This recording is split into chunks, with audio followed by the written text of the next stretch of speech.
بسم اللہ الرحمن الرحیم۔ سامعین و ناظرین، آج کے اس پروگرام میں ہم پنجابی زبان کے عظیم صوفی شاعر پیر سید وارث شاہ کو نذرانہ عقیدت پیش کر رہے ہیں۔ پیر سید وارث شاہ سخن دا وارث نندے کون انہاں نو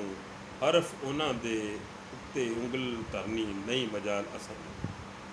پنجابی زبان کے بارے میں پیر سید وارث شاہ نے اپنے کلام کے ذریعے یہ بات ثابت کرنے کی کوشش کی ہے کہ پنجابی زبان نہ صرف ایک قدیم زبان ہے بلکہ اپنے اندر قدیم زبانوں کی بہت سی زبانوں کا ذخیرہ الفاظ جذب کیے ہوئے ہیں۔ جیسے سمندر میں نہ جانے کتنے ندی نالے اور نہ جانے کتنے دریا جذب ہو کر اپنے حوالے ختم کر لیتے ہیں اور صرف سمندر کا تشخص قائم رہتا ہے، اسی طرح پنجابی زبان نے اپنے اندر تمام قدیم زبانوں اور لہجوں کو جذب کر کے بحیثیت پنجابی زبان اپنی شناخت قائم رکھی۔ سید وارث شاہ کی اس تصنیف سے پہلے دمودر، مقبل، احمد قوی، احمد یار اور سید فضل شاہ جیسے عظیم شاعر بھی اس قصہ کے حوالہ سے طبع آزمائی کر چکے ہیں، مگر ہیر وارث شاہ میں اپنی قادر الکلامی کی دھاک جس انداز سے سید وارث شاہ نے بٹھائی ہے، کوئی بھی اہل علم و دانش اس سے انکار نہیں کر سکتا۔ پنجابی زبان میں جو مقام سید وارث شاہ نے بنایا ہے وہ کسی کو بھی نصیب نہ ہو سکا۔ ہیر وارث شاہ میں ضرب المثل، محاورے، دانائی کی باتیں، نیکی اور بدی کی کشمکش کا اظہار، تشبیہات اور استعاروں کی اس قدر بھرمار ہے کہ شاید ہی کسی اور پنجابی تصنیف میں موجود ہو اور اپنے کمال کو پہنچا ہوا نظر آتا ہو۔ سید وارث شاہ ایسا فنکار تھا جو ہمیشہ اپنے مشاہدے کی آنکھ کو کھلا رکھتا اور اپنی آنکھ کے کیمرے سے اپنے گرد و پیش کے مناظر کو اپنے ذہن کے دریچوں سے گزار کر قلم بند کرتے جاتے اور تمام دنیا کو اس حقیقت کا اعتراف کرنے پر مجبور کر دیا کہ پنجابی زبان کی جڑیں ہڑپا تہذیب بلکہ اس سے پہلے تک کے زمانے تک پھیلی ہوئی ہیں اور پنجابی زبان عام لوگوں کے جذبوں، امنگوں، احساسات اور سوچوں کی خوبصورت عکاس اور ترجمان ہے۔ ہمارے دیس پنجاب کے لوگوں کے خمیر، خون اور ثقافت کے علامتی اظہار کا بہترین ذریعہ ہے۔ سید وارث شاہ کے کلام سے جو بات بھی سامنے آئی ہے، بحیثیت ماں بولی، پنجابی زبان کا ہماری معاشرتی زندگی، رسم و رواج، روایت اور مذہبی عقیدتوں سے اٹوٹ رشتہ ہے۔ سید وارث شاہ پنجاب کی معاشی، اقتصادی صورتحال اور احساسات و جذبات کے ایک بہترین مصور کے روپ میں سامنے آتا ہے، جس نے 5 دریاؤں کی سونی دھرتی میں بسنے والے لوگوں کے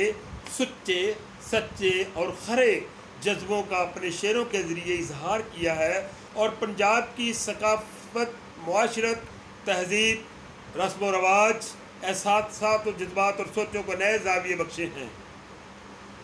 ہیر وارث شاہ کے مطالعے سے پنجابی زبان ایک انتہائی رسیلی اور میٹھی زبان کی شکل میں سامنے آتی ہے، جس کی ساخت انتہائی توانا ہے۔ اس توانائی کو پیش نظر رکھا جائے تو یہ کہنے میں حق بجانب ہوں کہ ہیر وارث شاہ پنجابی زبان کی ایک ڈکشنری ہے، جس میں پنجابی زبان کی وسعت اور خالار اتنا پھیلا ہوا ہے کہ شاید ہی کسی اور زبان میں ہو۔ ایک لفظ کے حوالے سے معانی قطار اندر قطار سید وارث شاہ کے حضور صف بستہ نظر آتے ہیں اور اپنی باری کے منتظر نظر آتے ہیں کہ شاید سید وارث شاہ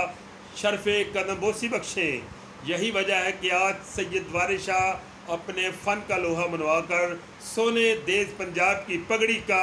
اونچا شملہ بن چکا ہے۔ اس نے پنجابی زبان سے محبت کے ایسے احساس کو زندہ اور تابندہ کیا ہے جو کہ بلا شبہ اہل پنجاب پر ایک بہت بڑا احسان ہے۔ سید وارث شاہ کا انداز بیان منفرد تھا اور جس ڈھنگ میں پیر سید وارث شاہ نے ہیر وارث شاہ تحریر فرمائی، وہ انہیں پنجابی زبان کے دیگر تمام لکھاریوں سے نہ صرف ممتاز کر دیتا ہے بلکہ وہ ایک قد آور رہنما نظر آتا ہے۔ انہیں اپنے مشاہدات، تجربات اور معلومات کو تحریر کرتے وقت زبان پر اتنی قدرت حاصل تھی کہ قاری اپنی آنکھوں سے خود اس منظر کا نظارہ کر سکتا ہے جو سید وارث شاہ نے اپنے اشعار میں بیان کیا۔ اس عظیم شاعر اور فنکار کی گہری نظر اور کلام کی تاثیر کی بدولت انسانی زندگی کے ایک ایک پہلو کو نئی زندگی ملی۔ مشہور زمانہ پنجابی تصنیف سیف الملوک میں میاں محمد بخش کھڑی شریف والے فرماتے ہیں کہ وارث شاہ سخن دا وارث نندے کون انہاں نوں، سخن انہاں تے انگل دھرنی نہیں مجال سانوں۔ پیر سید وارث شاہ پنجاب کا ایک دلکش ہیر وارث شاہ پنجاب کا ایک دلکش مرکہ ہے جس کے صفحات کے اندر گھنے درختوں میں ڈھکے ہوئے بیلے، موجیں مار کر بہتے ہوئے دریا، بھنگڑا ڈالتے ہوئے کڑیل جوان، دودھ بلوتی ہوئی اوپلے تھاپتی ہوئی جوان دوشیزائیں، ترنجن کے چرخوں کی گھوں گھوں میں کمواریوں کے دبے دبے کہے، بفرے ہوئے جانوروں کی گرجدار بڑکیں۔ گویا سید وارث شاہ نے نہ صرف ماضی اور حال کو تحریر کیا ہے بلکہ مستقبل کو بھی تخلیق کیا، جس سے یہ